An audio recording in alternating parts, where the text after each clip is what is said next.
Hello students, आज हम start करेंगे ब्रांच अकाउंट का 9th lecture, that is last lecture of this chapter finally, जिसमें हम पढ़ेंगे फॉरेन ब्रांचेस के बारे में। एक ब्रांच की टाइप हमने देखी थी कि अगर हेड ऑफिस किसी और कंट्री में है और ब्रांच किसी और कंट्री में है तो वो क्या होगी, फॉरेन ब्रांच होगी।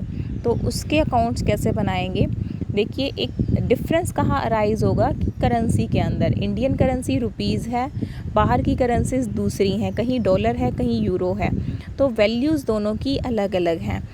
Branch trial balance, foreign branch हम ये मानेंगे कि foreign branch is independent branch, अपना ट्रायल बैलेंस भेजेंगे वो और हेड ऑफिस को बुक्स में अपना इनकॉर्पोरेट करना होगा।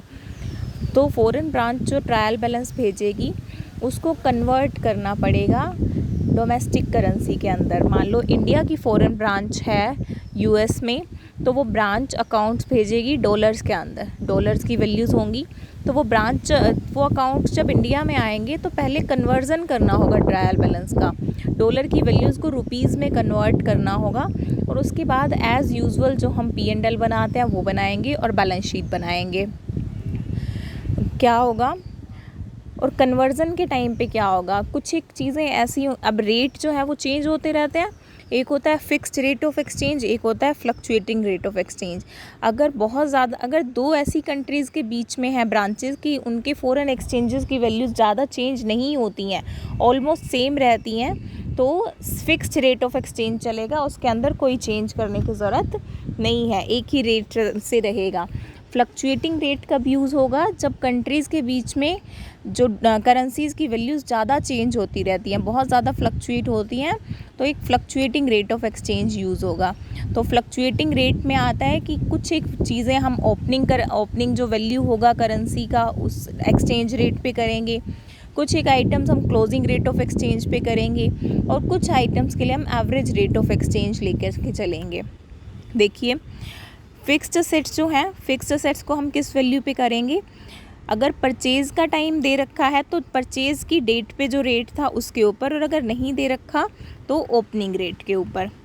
फिक्स्ड लायबिलिटीज़, जिस दिन लायबिलिटी हुई थी उस दिन के रेट पे, अगर नहीं दे रखा तो ओपनिंग रेट पे। करंट असेट्स और करंट लायबिलिटीज़ ये सब क्लोजिंग रेट पे होंगी।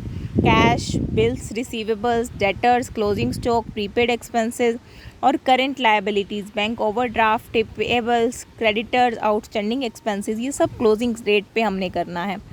Opening and closing stock, opening stock opening rate पे, क्लोजिंग स्टॉक क्लोजिंग रेट पे। डेप्रिसिएशन, जिस रेट पे असेट को वैल्यू किया है उसी रेट पे डेप्रिसिएशन को वैल्यू करेंगे। Provision for bad and doubtful debts, debtors पर बनाया है, डेटर्स क्लोजिंग रेट पे किए हैं तो प्रोविज़न भी क्लोजिंग रेट पे हम मेज़र करेंगे। Expenses and incomes, regular day to day items हैं, P&L में लिखी जाती हैं, तो इन्हें हम एवरेज प्राइस लेकर के चलेंगे। एक एवरेज प्राइस दे रखा होगा हमें, average price at the average rate. Expenses such as कुछ भी, purchase, sales, freight, wages, salaries, rent, advertisement, discount, bad debts, ये सब आइटम्स एवरेज रेट पर कन्वर्ट करेंगे। Remittances by branch at actual rate, point to be noted, जो branch ने remittances दिए हैं वो एक्चुअल रेट पर करने हैं, जो वैल्यू मिली है हेड ऑफिस को रेमिटेंस की वही करनी है, ठीक है। Balance of head office account, ये भी एक्चुअल वैल्यू पे, balance of head office account should be equal to the balance of branch account in head office account. तो दोनों वैल्यूज़ एम्पेरिकली बराबर होती हैं, कोई चेंज नहीं होता है इनमें, तो इनको हम एक्चुअल अमाउंट पे लेंगे, इन्हें इन दो आइटम्स को कन्वर्ट करने की ज़रूरत नहीं है। पहले भी आया था ये, यहाँ देखो कि ये आइटम्स चेंज होती हैं एक्सेप्ट दीज टू थिंग्स, ये वो दो चीज़ें हैं, रेमिटेंसेज और head office account appearing in branch trial balance, इन्हें कन्वर्ट करने की ज़रूरत नहीं होती क्योंकि इनके हमारे पास एक्चुअल बैलेंसेज होते हैं, तो हम उनको एक्चुअल पे ले लेते हैं। ब्रीफ में दिखा दिया है, ओपनिंग रेट पे करेंगे, opening fixed assets, building machinery, depreciation, fixed liabilities और ओपनिंग स्टॉक। क्लोजिंग रेट पे करेंगे करंट असेट्स, करंट लायबिलिटीज़, और एवरेज रेट पर सभी एक्सपेंसेस, सभी इनकम्स और परचेज सेल्स। तो अब सभी आइटम्स कन्वर्जन होंगी तो ट्रायल बैलेंस बनेगा दोबारा से वो कन्वर्टेड रेट्स के ऊपर, जैसे अगर डॉलर में दे रखा है तो रुपीज़ में दे रखा है तो डॉलर्स में, लाइकवाइज। तो कन्वर्टेड ट्रायल बैलेंस हो सकता है मैच हो और हो सकता है मैच ना हो due to difference of currency. तो इस डिफरेंस को हम क्या करेंगे, बनाएंगे एक exchange suspense account. Trial balance की जो भी साइड ज़्यादा होगी उसके बराबर करेंगे हम कम वाली साइड को, और वो डिफरेंस को कहाँ डालेंगे, एक्सचेंज सस्पेंस अकाउंट। अगर वो अमाउंट बहुत थोड़ी सी है, नॉमिनल सी है, तो उसको P&L अकाउंट में डाल देंगे, अदरवाइज बैलेंस शीट के अंदर। एक्सचेंज सस्पेंस अकाउंट का डेबिट बैलेंस आएगा तो वो P&L में डेबिट होगा या बैलेंस शीट की असेट्स में जाएगा। और अगर एक्सचेंज सस्पेंस अकाउंट का क्रेडिट बैलेंस आएगा तो वो या तो P&L अकाउंट में क्रेडिट होगा या फिर वो बैलेंस शीट की लायबिलिटीज़ के अंदर जाएगा। इलस्ट्रेशन 30 देखिए, अच्छे से समझ आएगा। 31 मार्च 2006 को following balances appear in the books of Delhi branch of an English firm having its head office at London। एक ऑफिस है, एक फर्म है लंदन में जिसका हेड ऑफिस है, उनकी दिल्ली ब्रांच का ये ट्रायल बैलेंस दे रखा है। तो दिल्ली ब्रांच ने ये ट्रायल बैलेंस भेज दिया है लंदन हेड ऑफिस को। Opening stock, purchase sales, debtors creditors, BRBP, salary wages, rent rates and taxes, cash at bank, furniture and London account. Closing stock 32,500. Branch account in the London books showed a debit balance of 447 euros. Real balance हो गया। Furniture appear in the books of head office at 58 euro. ये भी actual balance हमें दे रखा है। जिन भी चीज़ों का हमें एक्चुअल बैलेंस दे रखा होगा हमें वो कन्वर्ट करने की ज़रूरत नहीं है। जैसे कि ये लंदन अकाउंट दे रखा है 33,200, वहीं हमें कह दिया कि branch account in London books is at 447 euros, तो हमें इसको कन्वर्ट करने की ज़रूरत नहीं है। हम लंदन अकाउंट में कन्वर्ट करके लिखेंगे 447, फर्नीचर का हम कन्वर्ट करके लिखेंगे 58 यूरोज़, क्योंकि हमें दे रखा है। रेट ऑफ एक्सचेंज 31 मार्च 2005 की, दैट इज़ ओपनिंग, 31 मार्च 2006 की, that is closing, and this is average rate. तो सबसे पहले करते हैं कन्वर्ट।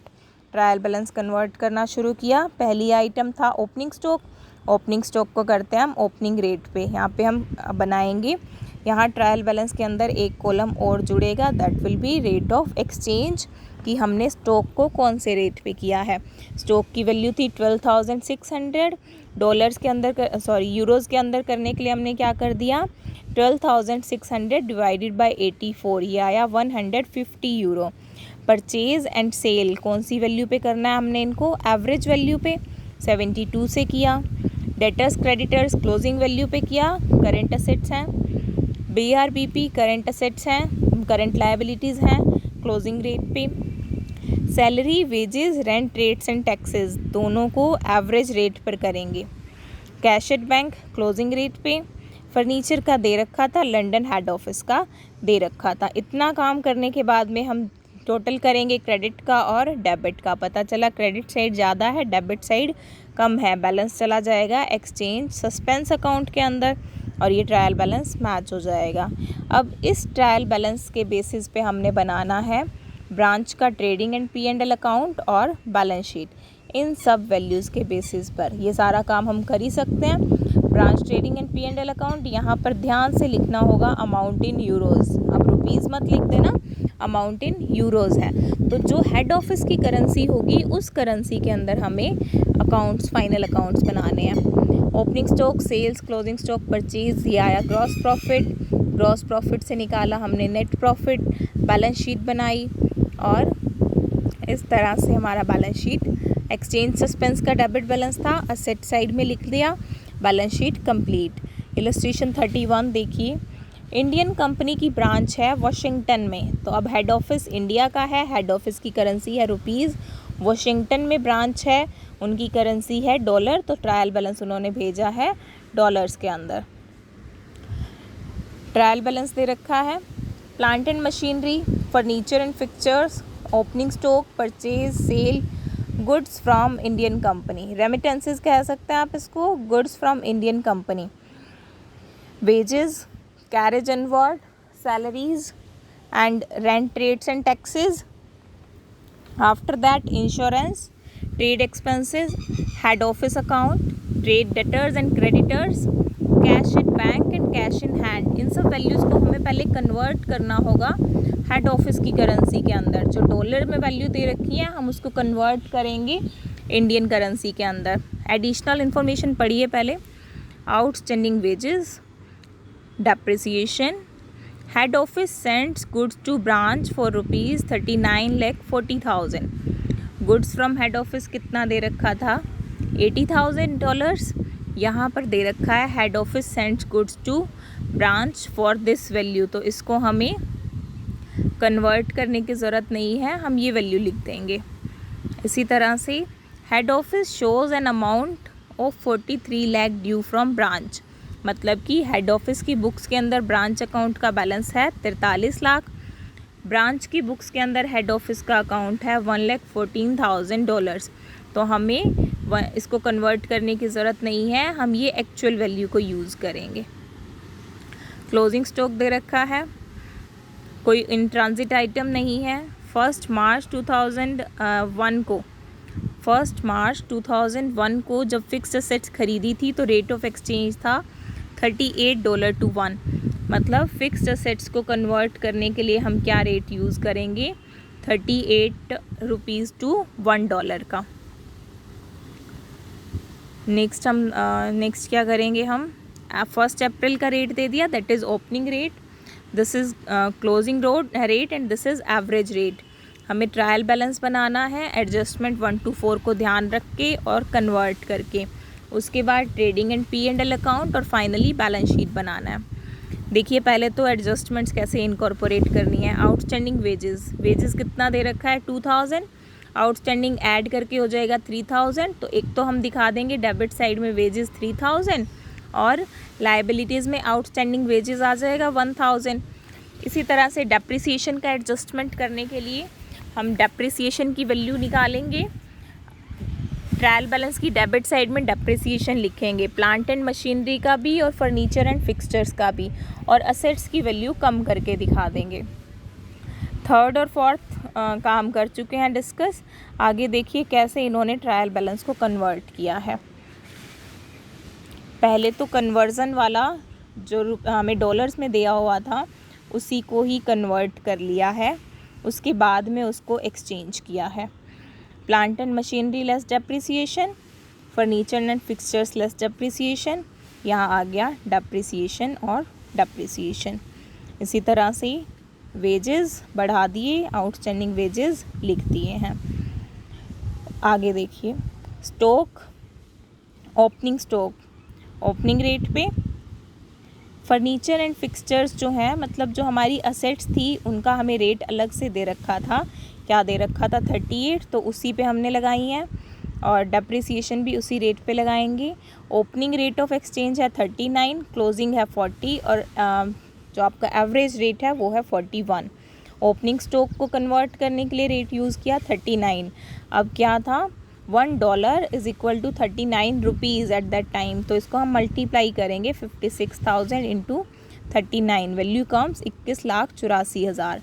इसी तरह से परचेज़ एवरेज रेट पर, सेल्स एवरेज रेट पर, goods from Indian company actual value दे रखी थी, वेजेस आपका जो है इसके लिए wages, carriage, salaries, rent, rates and taxes, insurance, trade expenses, इनके लिए हम सब के लिए यूज़ करेंगे एवरेज रेट मल्टीप्लाई करके वैल्यूज़ निकाल ली हैं। हेड ऑफिस के अकाउंट का एक्चुअल बैलेंस दे रखा था, डेटर्स, क्रेडिटर्स, कैश इनको हम करते हैं क्लोजिंग रेट पे।